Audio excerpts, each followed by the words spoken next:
E aí, galera, tranquilo? Nesse vídeo nós vamos abordar tópicos Java que são pedidos em entrevistas de emprego aqui em Portugal.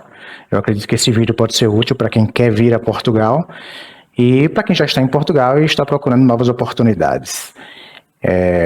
Bom, quero deixar claro que esses tópicos que eu vou trazer nesse vídeo não representam a totalidade, né? Lógico, são apenas alguns e são baseados na minha experiência, algumas entrevistas que eu fiz tanto no Brasil antes de vir para Portugal, como aqui em Portugal também. O foco desse vídeo é falar sobre o que é perguntado referente ao Java Core, certo?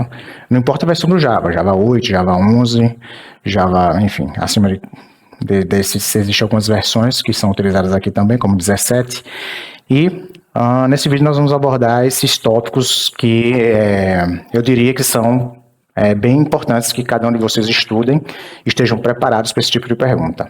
Beleza? Então vamos lá. Bom, como primeiro tópico, eu acho que a probabilidade desse tipo de tópico cair na sua entrevista é muito alta. Seria as collections do Java.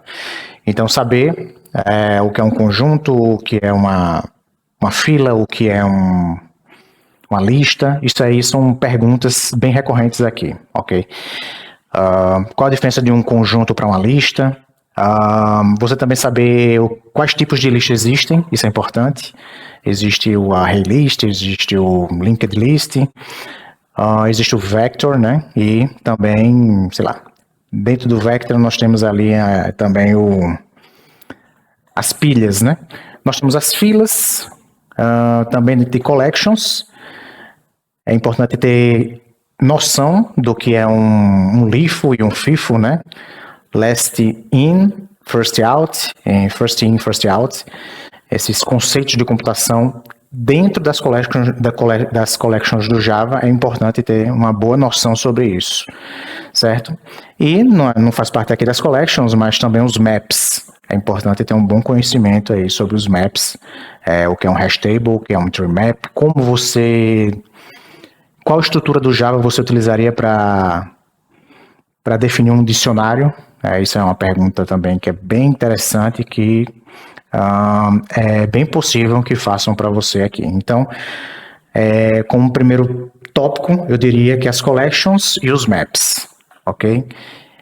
Faz parte aí, eu acho que, da base das perguntas aqui das entrevistas de emprego em Portugal. E eu diria que seria bem interessante que vocês dessem uma boa lida, tivessem uma boa compreensão sobre cada uma dessas estruturas, saber o que são interfaces, saber o que são implementações. Acho que dá uma boa visão aí. E sabendo tudo isso, você vai bem preparado para esse tipo de pergunta aqui, ok? É comum que eles façam também assim um contexto, né? Eu quero, por exemplo, eu quero trazer do banco de dados um conjunto de registros e não quero que esses registros eles sejam repetidos. Como é que você implementaria isso? Então, obviamente, aí está dentro do conceito, né, de diferenças entre uma list e um conjunto, né, o set. E também, possivelmente, eles podem fazer alguma pergunta que demande um conhecimento de hash map, certo? Chave-valor, aquele conceito de chave-valor. Então, são estruturas que são bem trabalhadas aqui nas entrevistas de emprego. Então, vale a pena gastar tempo estudando cada uma delas. Outro tópico que eu traria para os meus estudos seria a ideia de variáveis imutáveis dentro da JVM, né? Então, quais classes Java são imutáveis e como o que essa imutabilidade representa, né? Então, de uma maneira em geral, é interessante que você entenda o que uma classe imutável representa dentro da programação, né? Do que se trata essa variável, se pode mudar ou não esse valor dentro da memória do Java, enfim. Então, é um conceito que é bem importante também ter um conhecimento quando vier para uma entrevista de emprego aqui. Outro tópico importante é quais novas features foram adicionadas no Java 8, né? A gente sabe que o Java 8 foi um divisor de águas dentro do mundo da linguagem. E quais features, né, são bem importantes. É comum eles perguntarem quais são as features do Java 8 que você acha que foi importante e tal.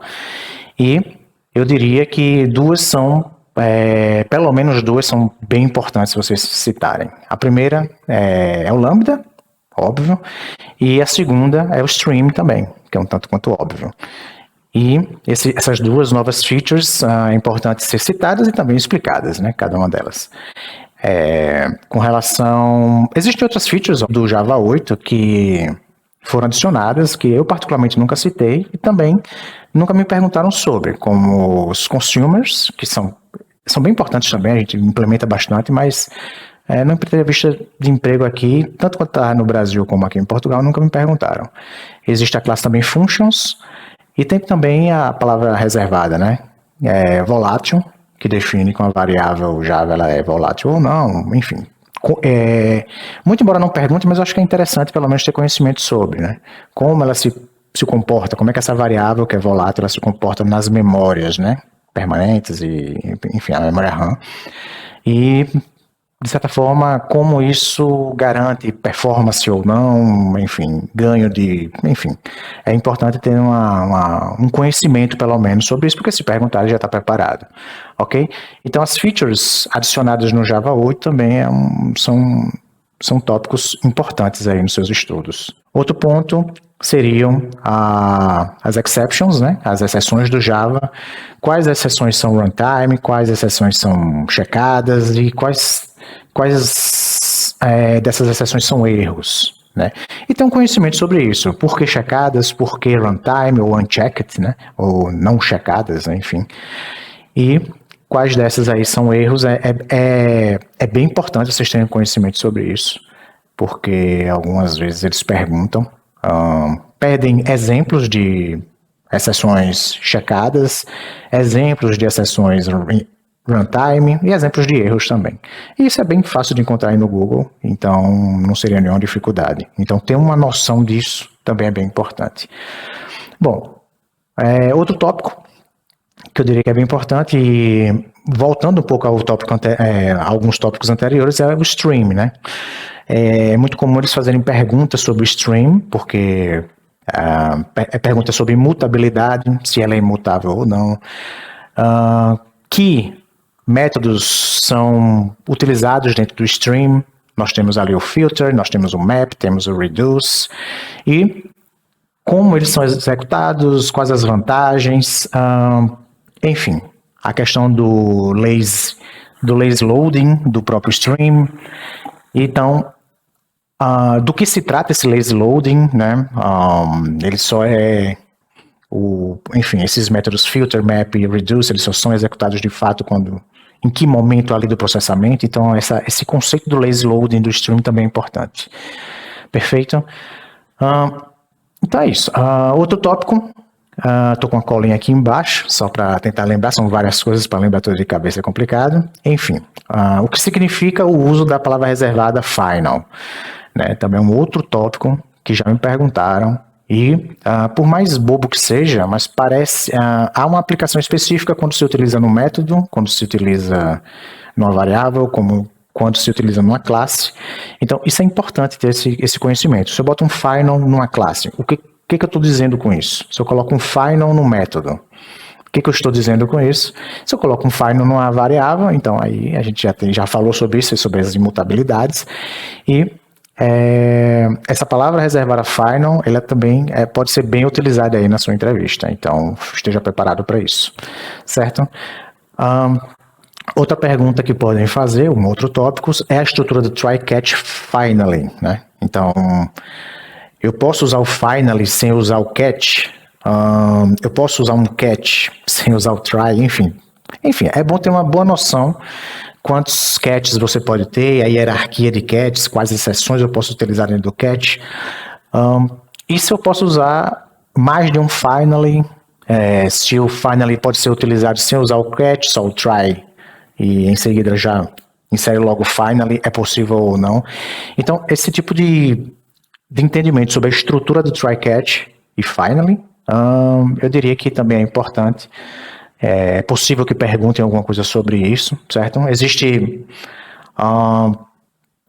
novas estruturas de try, né? Que o try ele tem um argumento ali, enfim, é bom também ter um conhecimento sobre isso. Eu diria que é um tópico que que merece uma atenção nos seus estudos, certo? Vamos para o próximo tópico. Foi uma pergunta que me fizeram já, a diferença entre o equals, né? E quando você está utilizando uma comparação de objetos, você utiliza o equals ou o content equals. Qual a diferença entre eles, né? Então, isso é um tópico que merece sua atenção também. E qual a diferença entre eles, né? E também a questão de performance, certo? Na sua opinião, qual dos dois é mais performático e por quê, né? Então, aí cabe o estudo e o entendimento se quantas checagens são feitas no equals e quais checagens são feitas no equals e no content equals também. Então, baseado nesse entendimento, para você o que seria mais performático num grande volume de dados e por aí vai. Então, é um tópico bem importante também aí nos seus estudos. Outro tópico é o entendimento ali, voltando um pouco para o primeiro, né? A ideia do LIFO e do FIFO, o que é uma estrutura de pilha, o que é uma estrutura de fila, né? Exemplos de pilha, certo? Então, isso não é muito comum encontrar um exemplo de pilha, certo? Então, se alguém me perguntar, você poderia citar logo de cara duas, certo? Duas pilhas interessantes aí que são bem usadas. A pilha de memória do Java, certo? Ela é organizada em pilha. E também o Git Stash, né? Quando você está desenvolvendo e utiliza o Git, a ferramenta do Git, quando você coloca ali um Git Stash para armazenar aí as últimas alterações sem precisar fazer um commit, então aquilo ali é utilizado, é organizado pelo Git como uma pilha, certo? Tanto é que quando você salva essas últimas alterações, ela vai para o topo. Então, se você quer trazer para o código novamente essas alterações, aí você vai lá, bota git stash pop, ou apply, né, não sei, e de acordo com o seu critério, obviamente, e você tira da pilha, né, a última versão do código. Então, são dois exemplos bons aí para utilizar dentro do conceito de pilha, ok? Bom, um outro tópico que é interessante é a diferença entre as versões, certo? Isso já me perguntaram. Qual é a diferença entre a versão 8 para 9, 9 para 11, 11 para 15, certo? Então, eu diria que é importante ter um conhecimento, pelo menos, de algumas características novas, certo? O que mudou ali do 11 para o 15, do 15 para o 17, enfim. Principalmente quando você trabalha em uma versão do Java.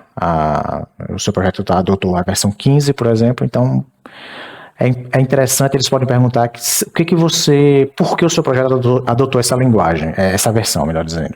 Outro ponto que eu diria que também é importante, sobre o Lambda, que tipo de interface o Lambda tem, certo? Isso é uma coisa que podem perguntar. É uma interface única, não é? Enfim, é bom ter um conhecimento sobre isso. Que tipo de interface o Lambda implementa, ok? Outro tópico, a gente vai ali um pouco mais para a questão de multithreads, né? Como é que o Java trabalha com threads? Para que serve a palavra reservada synchronized? Onde é que utiliza o synchronized? É no método, é na variável?